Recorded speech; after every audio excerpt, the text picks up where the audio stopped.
Bonjour à tous et bienvenue dans ce nouveau webinaire Caisse d'épargne. Alors un webinaire que nous avons consacré à un sujet très apprécié des épargnants, très apprécié de vous auditeurs. Je veux bien sûr parler de l'assurance vie.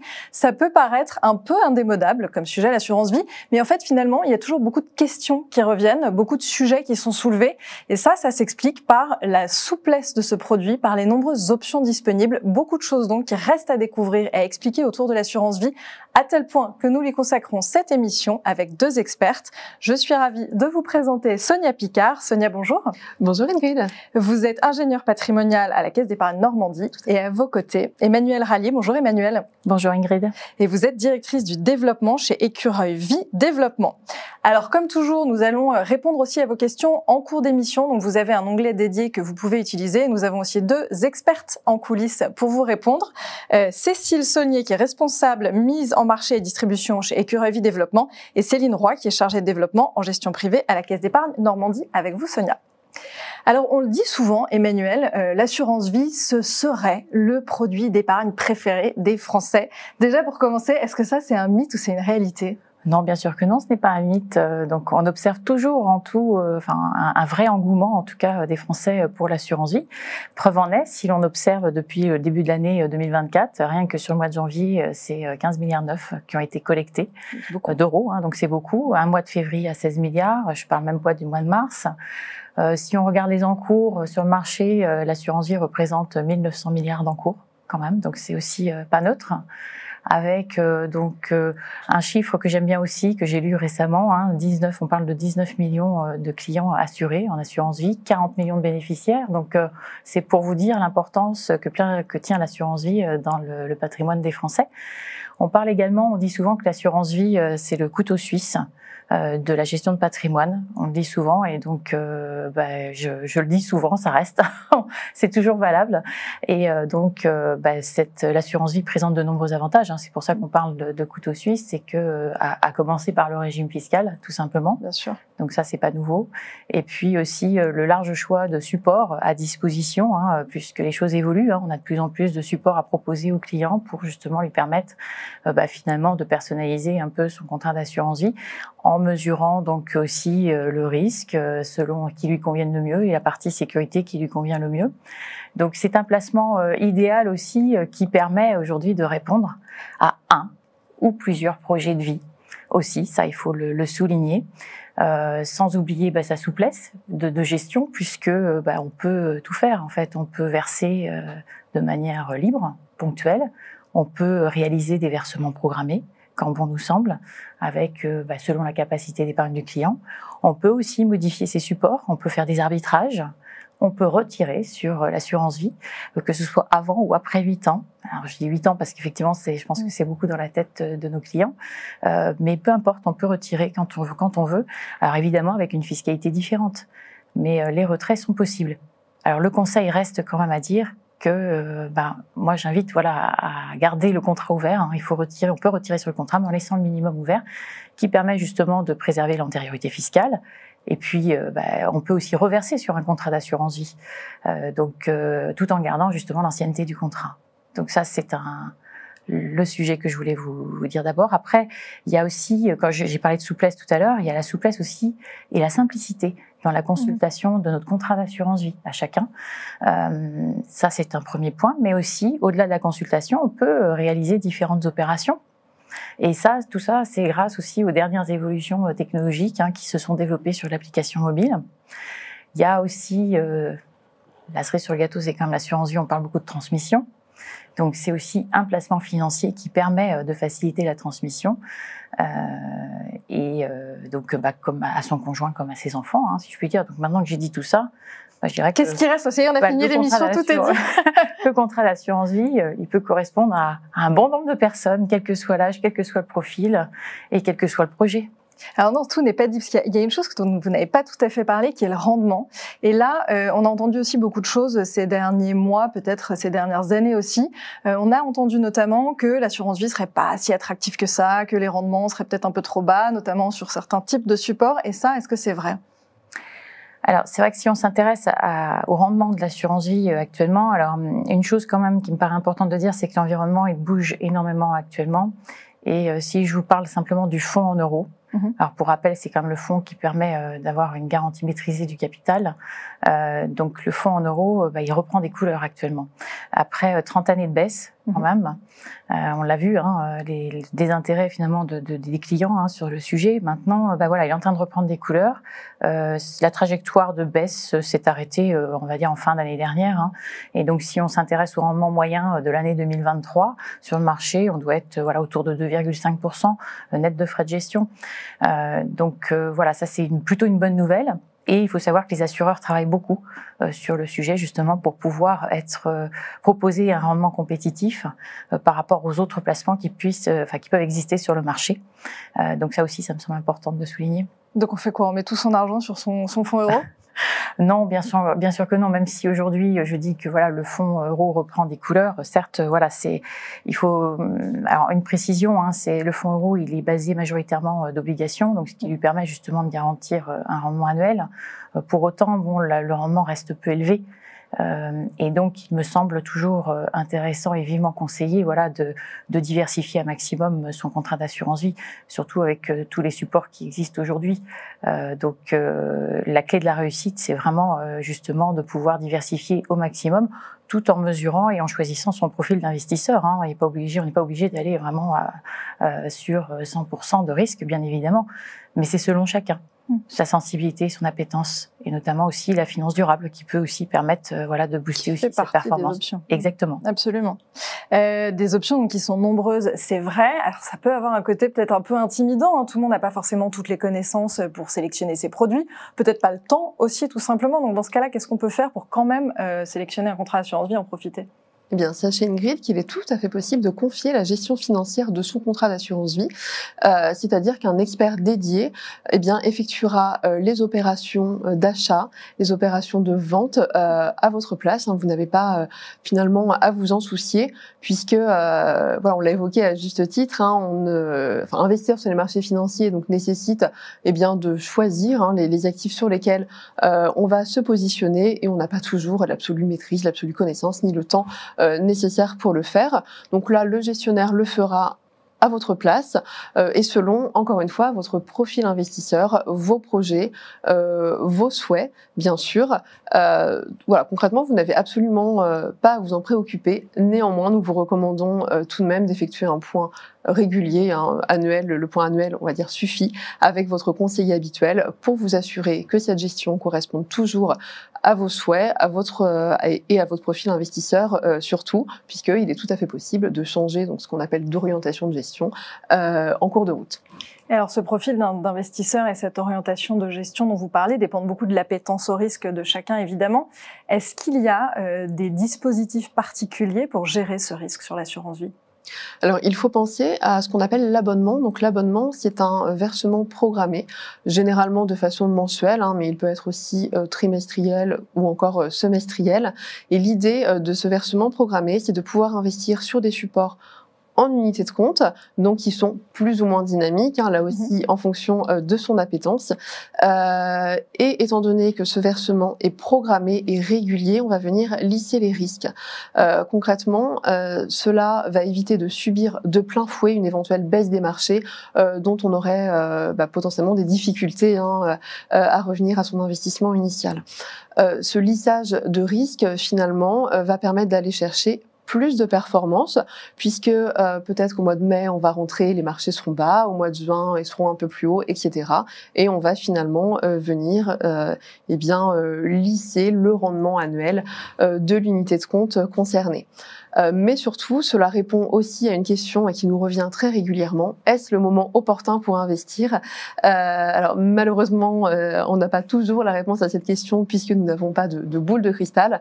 Mais le fait d'investir progressivement permet d'éluder cette question qui revient régulièrement et à juste titre. Donc cet abonnement nécessite d'avoir une capacité d'épargne régulière à investir dans son contrat d'assurance vie. En parallèle de cela, il existe ce qu'on appelle l'investissement progressif.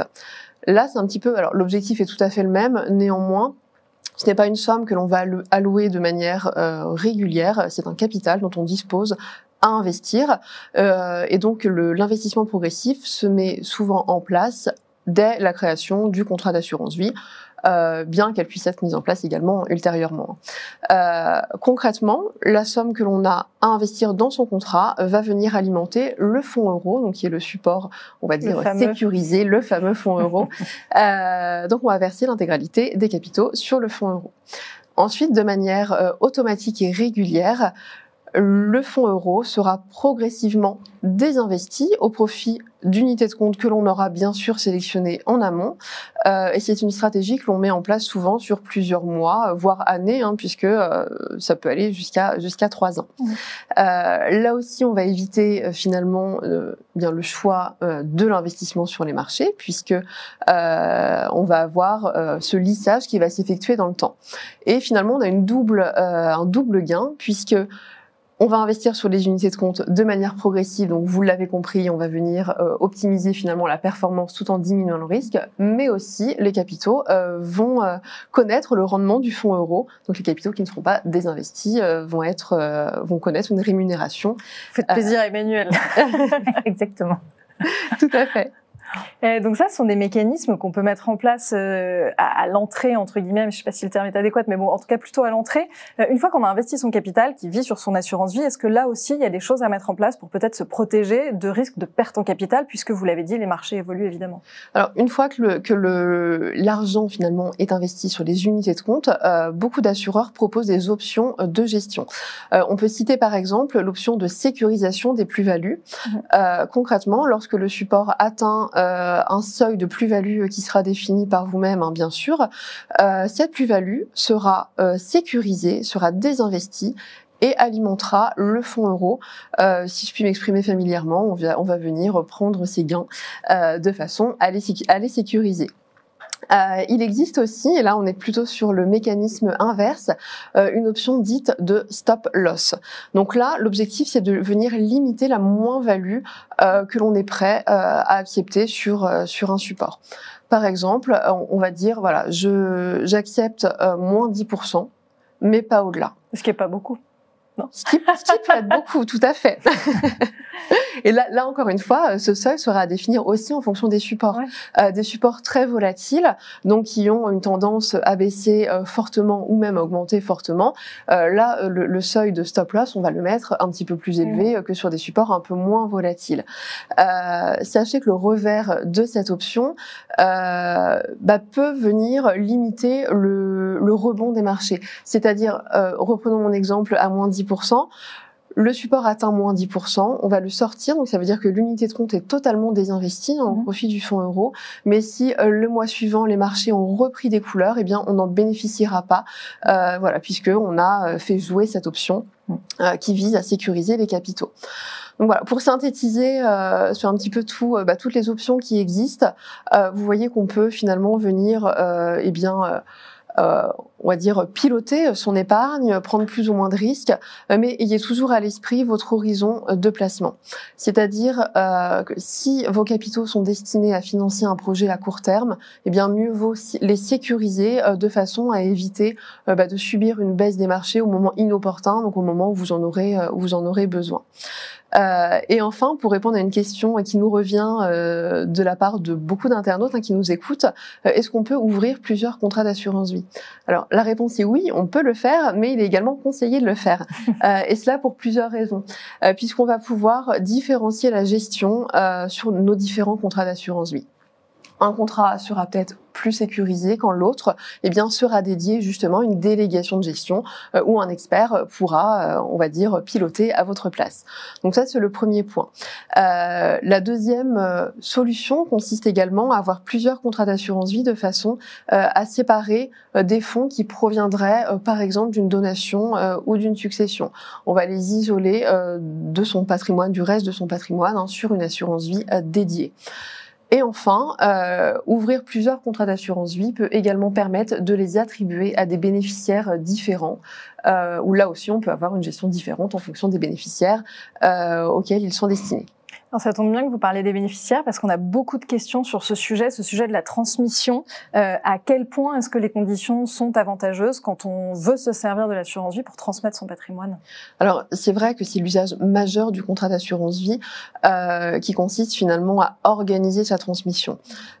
Et pourquoi on organise sa transmission? Eh bien parce que ce contrat offre la possibilité de désigner un ou plusieurs bénéficiaires de son choix qui seront donc destinés à recueillir les capitaux en cas de décès de l'adhérent qui est également assuré. Et finalement, ces bénéficiaires vont percevoir les capitaux dans des conditions fiscales avantageuses qui sont plus favorables que dans le cadre de la succession, on va dire traditionnelle, puisque le contrat d'assurance vie est considéré comme étant hors succession.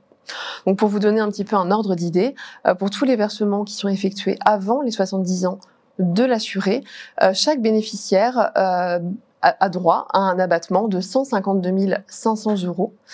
Au-delà de cet abattement, il y a une fiscalité de 20% qui s'applique, donc jusqu'aux 700 000 € suivants. Et au-delà donc des 852 500 €, c'est une fiscalité à 31,25% qui s'applique. Cette fiscalité, elle est donc par bénéficiaire, c'est-à-dire que l'abattement se multiplie en fonction du nombre de bénéficiaires désignés et surtout, peu importe le lien de parenté entre l'adhérent et les bénéficiaires. Donc voilà, vous voyez bien, Ingrid, que finalement, c'est un avantage qui est non négligeable dans l'organisation d'une transmission de son patrimoine au global. Absolument. Et alors ça, si on le met dans le cadre de la vraie vie, si on prend l'exemple d'une famille, Emmanuel, ça donne quoi en fait dans la réalité? Alors concrètement, si on prend un exemple, on va prendre l'exemple d'un couple en concubinage. Dans le cadre d'une famille recomposée, par exemple, s'il n'y a pas de disposition particulière, il faut savoir qu'ils sont redevables de 60% de droits de succession. Donc il peut être envisagé dans ces cas-là de souscrire, d'adhérer à un contrat d'assurance vie en nommant le concubin bénéficiaire.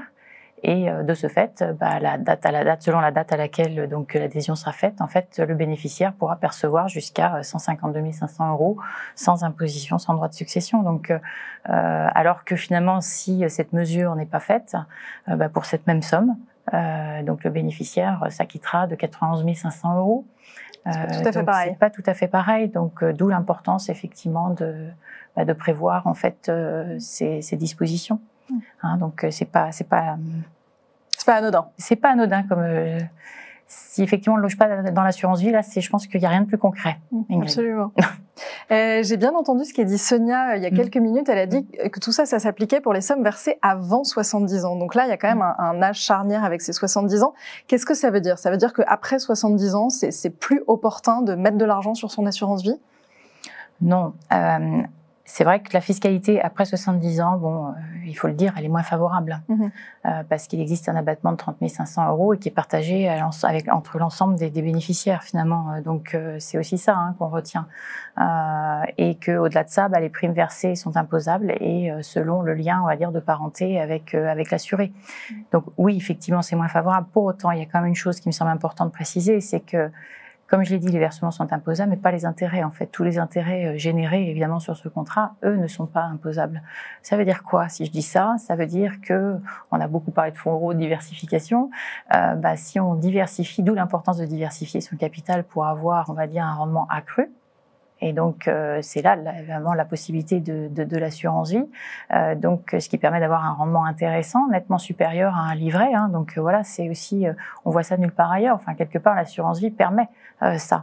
Donc, ça, c'est important. Et puis, je dirais que l'avantage majeur réside justement sur l'exonération, finalement, de ces intérêts sur les revenus. En fait. Donc on le conserve et on peut continuer d'y mettre un petit peu d'argent même. Oui, tout à fait. On reçoit beaucoup de questions d'auditeurs aussi au sujet de cette fameuse clause bénéficiaire. C'est vrai que c'est complètement spécifique à l'assurance vie. Alors la clause bénéficiaire, c'est pas si simple et il peut y avoir en fait des mauvaises surprises si on s'y prend pas bien, n'est-ce pas Sonia? Alors tout à fait. Et en préambule, permettez-moi de vous rappeler la différence entre un héritier et un bénéficiaire. Un héritier, c'est une personne qui est définie par la loi ou bien par un testament pour recueillir une succession. Un bénéficiaire, c'est une personne ou plusieurs personnes d'ailleurs, qui va être choisi par un souscripteur d'un contrat d'assurance vie. Donc le choix il est totalement libre et un bénéficiaire peut également être un héritier ou pas, puisque cette personne peut tout à fait être tierce à votre environnement familial. D'ailleurs, l'assurance vie, donc par la nomination de bénéficiaires, peut permettre de protéger des proches qui ne le seraient pas par la loi via la succession traditionnelle. On peut penser notamment aux partenaires de Pacs ou aux concubins qui ont un sort, on va dire, fiscal assez précaire dans le cadre d'une dévolution successorale classique, si je puis m'exprimer ainsi. L'atout majeur, on va dire aussi, de cette clause bénéficiaire, c'est qu'elle est modulable et elle peut évoluer à tout moment. On va la choisir dès l'ouverture de son contrat d'assurance vie, mais à tout moment, il est possible d'y revenir et de modifier les bénéficiaires que l'on a désignés précédemment.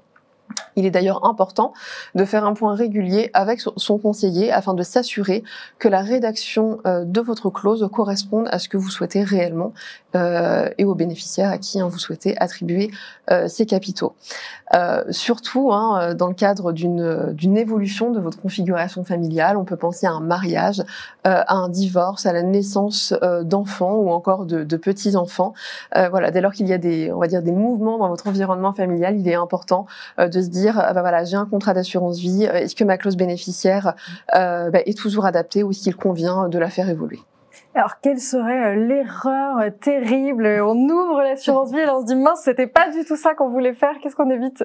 Alors, on va dire qu'il y a plusieurs choses que l'on voit assez régulièrement. Premièrement, c'est la notion de conjoint.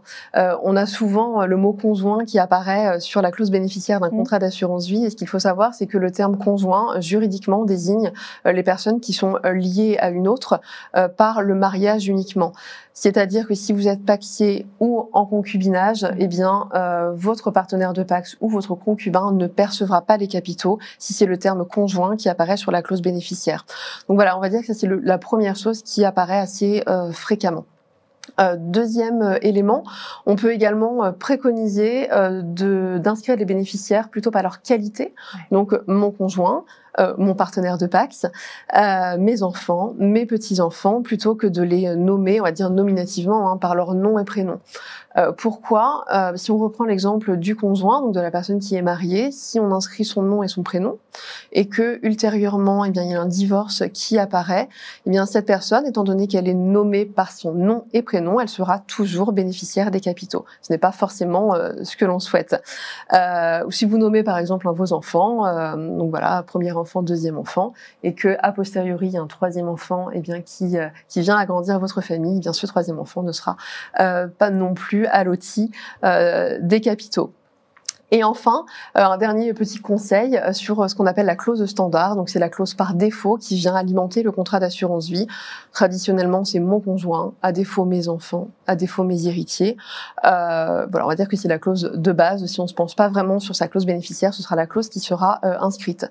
Si votre souhait est d'optimiser fiscalement la transmission de votre contrat, il peut être opportun de nommer plutôt vos enfants en premier rang que votre conjoint, puisque dans tous les cas, votre conjoint est exonéré de fiscalité, que ce soit via la dévolution successorale ou encore via l'assurance vie. Ce qui n'est pas le cas de vos enfants. En les mettant en premier rang, en bénéficiaire de votre contrat, vous leur permettez de bénéficier du fameux abattement des 152 500 € chacun, en plus de l'abattement successoral traditionnel. Donc là, vous optimisez fiscalement la transmission de votre patrimoine au global. Et alors, si on veut l'optimiser encore plus, c'est-à-dire que si on reçoit, on est bénéficiaire d'une assurance vie, mais qu'on décide de le transmettre, de sauter son tour pour le transmettre à ses enfants ou ses petits-enfants, ça on a le droit? Alors, vous faites référence, j'imagine, à la renonciation. Tout à fait, la renonciation. La renonciation. En fait, la renonciation, elle permet de faire jouer ce qu'on appelle le mécanisme de la représentation. Donc, si je vous donne un exemple, je suis bénéficiaire d'un contrat d'assurance vie, je renonce de façon à ce que mes propres enfants reçoivent les capitaux à ma place. Ça, c'est un mécanisme qui existe en droit des successions, qui est reconnu et qui n'a pas finalement de conditions. En revanche, en droit des assurances, donc en ce qui concerne l'assurance vie, c'est reconnu, mais cette faculté de renoncer doit être inscrite expressément dans la clause bénéficiaire. Si la clause bénéficiaire ne le prévoit pas, l'assureur ne pourra pas faire jouer cette représentation en cas de renonciation. Donc là, encore une fois, il faut être vigilant à la rédaction de sa clause bénéficiaire et d'où l'importance de se faire entourer de son conseiller habituel de façon à être certain que nos souhaits soient respectés et que cette renonciation puisse être prévue dans la clause bénéficiaire puisque a posteriori, c'est trop tard. Trop tard. Alors pour éviter justement le c'est trop tard, est-ce qu'il y a d'autres choses ou d'autres, je sais pas, dispositifs, astuces qu'on connaît pas forcément, Emmanuelle, et que vous aimeriez signaler aujourd'hui? Oui, j'aimerais bien le préciser. Effectivement, Ingrid, si je parle de l'option transmission, on en parle beaucoup actuellement. C'est aussi une des pistes intéressantes. En tout cas, c'est une option qui existe, un service qui donne la faculté à des bénéficiaires d'adhérer à des contrats d'assurance vie un peu plus haut de gamme, avec un versement qui sera inférieur au minimum requis. Donc déjà, ça c'est un premier point. Là, j'ai parlé de bénéficiaires, on va parler de parrain-filleul. En parlant de cette option de transmission, donc le parrain, celui qui a un contrat d'assurance vie et qui veut préparer ou anticiper sa transmission. Donc le parrain, lui, voilà, cette option de transmission va lui permettre d'anticiper, d'ouvrir un contrat réceptacle pour son filleul désigné. Donc ça, c'est un premier point. Et puis donc côté filleul, lui, l'avantage, c'est qu'il aura donc un contrat d'ouvert sur lequel justement il pourra percevoir les capitaux sans frais. Et ça dans les 24 mois qui suivent le décès. Donc, j'irai quelque part, voilà, c'est quand même intéressant aussi de le souligner.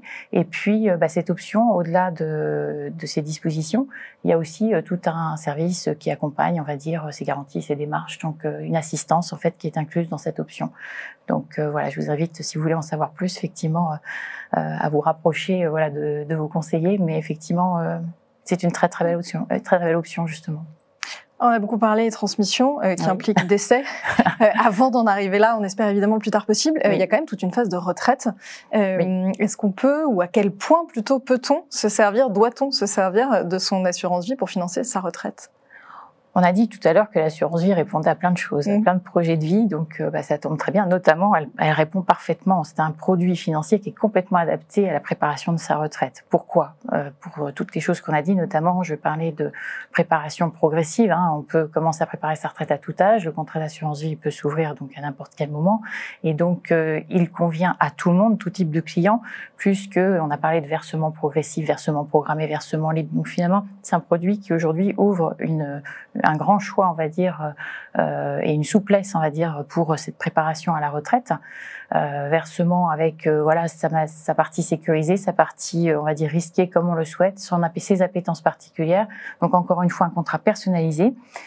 Je ne vais pas revenir dessus. Après, il y a une autre chose qui est importante dans ce produit-là, c'est qu'au moment du départ à la retraite, l'assurance vie permet de générer des revenus complémentaires.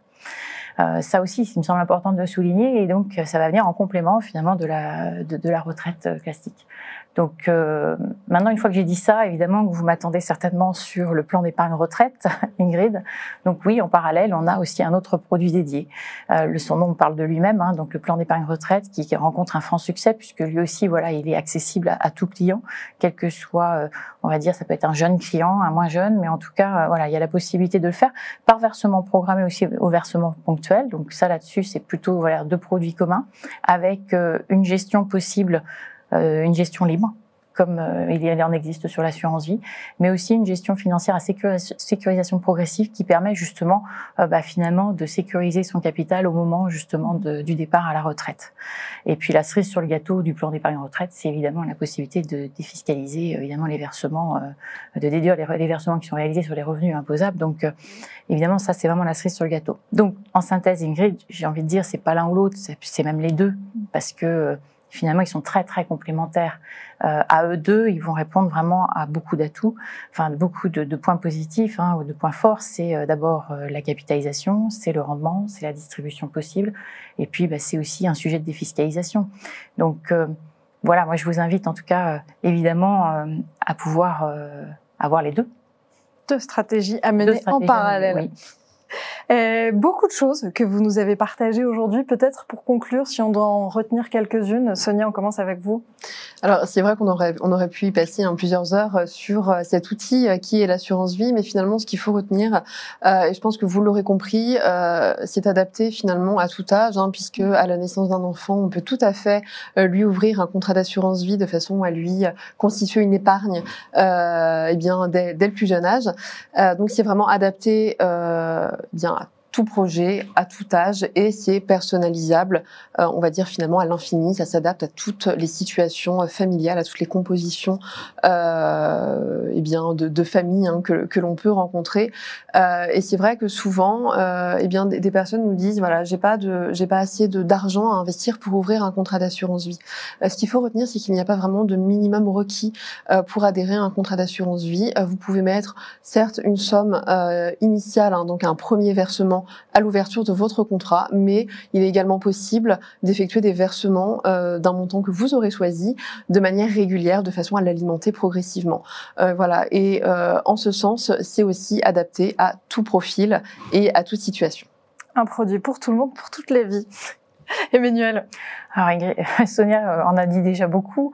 Moi, je rajouterais que c'est un produit qui est très adaptable et qui évolue, en tout cas qui est très évolutif et finalement qui est très personnalisable. Je qualifierais ce placement d'un espace, finalement c'est un espace de liberté finalement où le client peut faire un peu ce qu'il veut et surtout personnaliser ce contrat, finalement ça va être le contrat qui lui ressemble. Et quand je dis ça, voilà, je pense on a beaucoup parlé de support, d'options, on parle beaucoup maintenant d'industrie verte, de produits green. Donc c'est vrai que quand je dis voilà d'avoir un contrat qui nous ressemble, c'est ça en fait, c'est la possibilité d'avoir des placements, de choisir des supports qui conviennent mieux à nos sensibilités et à nos avis et nos opinions. Donc voilà, moi j'insisterai effectivement là-dessus. On a tout dit, c'est vraiment le couteau suisse. Couteau suisse, on s'arrête là. Merci beaucoup à toutes les deux pour toutes vos explications. Merci Ingrid. Merci également à vous de nous avoir suivis et comme toujours, vous le savez, l'émission sera disponible en replay sur le site Vision Patrimoine et puis vous recevrez également un email avec un lien pour la visionner à nouveau et écouter à nouveau Sonia et Emmanuel. Merci à tous et à très bientôt.